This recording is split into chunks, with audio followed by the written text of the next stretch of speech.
came to realise how important mindset was when I was trying to figure out what I was going to do with my life.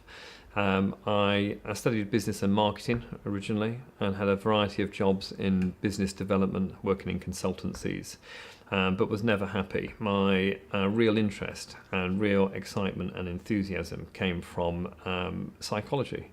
I just really enjoyed it. I'd found it as a subject. I'd studied it at an amateur level and really enjoyed it. I then went through a series of on a personal level through a series of bad decisions, which led me to be homeless. So 10 years ago, I lived on the streets. I was homeless, didn't have a penny to my name. I was sleeping on a building site in Nottingham. And didn't really know what to do with my life. Then my mother died, which gave me a feeling of mortality. And I thought, I just can't be doing this. I need to be doing something else. And decided to do what I was most enthusiastic about. So I did follow my passion, which was psychology. Performance enhancing psychology is about allowing people to think differently, to do differently. So I think to optimize our talent, to maximize our potential, we need to create a mindset for success. Now that's different for all sorts of people, and there's no, prescribed way of being or way of thinking. But I do believe that we can cultivate an attitude or a way of thinking which allows us to maximize our true talents. I think that the mind is incredibly important in regard to performance. I often say that the difference between winners and losers is what goes on behind the eyes. I think the difference between successful people and unsuccessful people is often that successful people are prepared to do what unsuccessful people aren't. And what I mean by that is that they simply make different choices. So I guess that they understand the evidence differently, they see the world differently, and make decisions based upon that particular perspective to allow them to achieve their goals. So I think that it's applicable to anyone. You could take some of the best sports people in the world, and I believe they could be better. But you can take someone who doesn't play any sport, who lives any sort of life doing any sort of job, and they could perform better simply by thinking differently. I sometimes think that people can be better simply by seeing themselves differently. So sometimes being successful is not about upskilling, it's about gaining a different perspective on things. And when you do, you may choose to use the skills that you've already got in a different manner to which you're currently doing. So I think that's applicable for anyone. If you want to bake better, or you want to play cricket better, or you want to be a better CEO, MD or salesperson, I think the route to doing so is perhaps to think differently. I think the three greatest failings, I think, when it comes to performance are the obvious one, which is a fear of failure. And people fear failure to such an extent that it gets in the way of their performance. And it's an interesting thing because when we're born into this world, we only have two fears. So we're actually born with two fears. We're born with the fear of falling, and we're born with the fear of loud noises. If you ever see a doctor with a newborn baby, they drop them back just an inch or so just to see their arms come out, testing for a fall reflex. No one has ever been born with a fear of cold calling or presenting. But these other things are learned, and this is where we need to be careful. So fear of failure is an inhibitor or barrier to performance. There's no reason why people should fear failure. Failure and success are merely outcomes. Unfortunately, they become attitudes. They are equal opportunities to learn. And I think that you can fail, it doesn't make you a failure. You can make mistakes, it doesn't make you a mistake. And the easiest way of dealing with this is to try and detach the action from the person. And if we can do that with ourselves or our team members or family members, then we can start to create an environment where we see failure as learning opportunities. I always say that failure is part payment towards success. The price of success is always paid in full and in advance. And I think that sports people probably know that better than business people, unfortunately. The other main pothole or failing is belief system, what we believe to be true. Many people will see things with a limited viewpoint. And what I mean by that is that we will always prove ourselves right even when we're wrong. So whatever viewpoint that you will have on yourself, whatever viewpoint you'll have on your colleagues, family members, customers, the world in total is what you will allow to become true.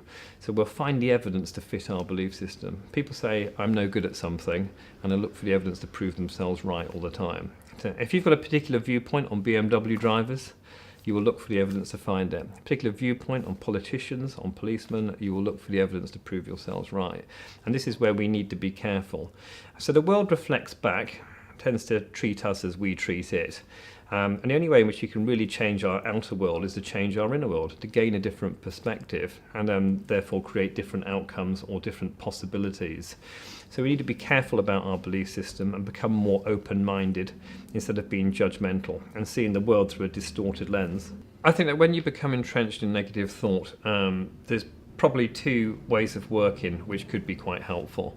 The first is about perspective. It's really important to get a perspective. We are not good at unraveling complexity, uncertainty, improbability as human beings. And unfortunately, these things, which is the world that we live in, can be all-consuming. And I think perspective is incredibly important. Perspective can't necessarily be obtained by the individual alone. Unfortunately, it has to come with dialogue, conversation with others who may be able to move people's belief system into a different space, a different way of thinking, to make sure that the person who is entrenched in this thinking can see that there's different attitudes or mindsets to approach the problems that they may be facing. We tend to judge things wrongly. We think that things which will be great will be life-changing. We think that things are bad will be life-changing, and it's often not the case, actually. We're often incredibly wrong in regard to how meaningful things are. We tend to overjudge them or underjudge them in regard to how happy or sad events will make us. So perspective is incredibly important, and a clarity on our position. There's a nice technique which I've used with some of the most successful sports people that I've worked with, and I can guarantee you that 2 people have got to #1 in the world and use this particular technique.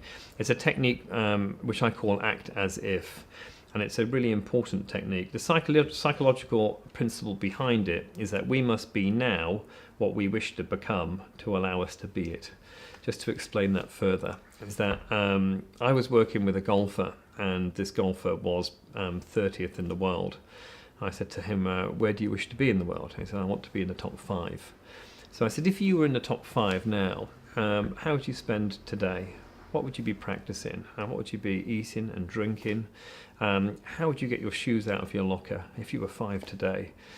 So world number 5, who would you be saying hello to?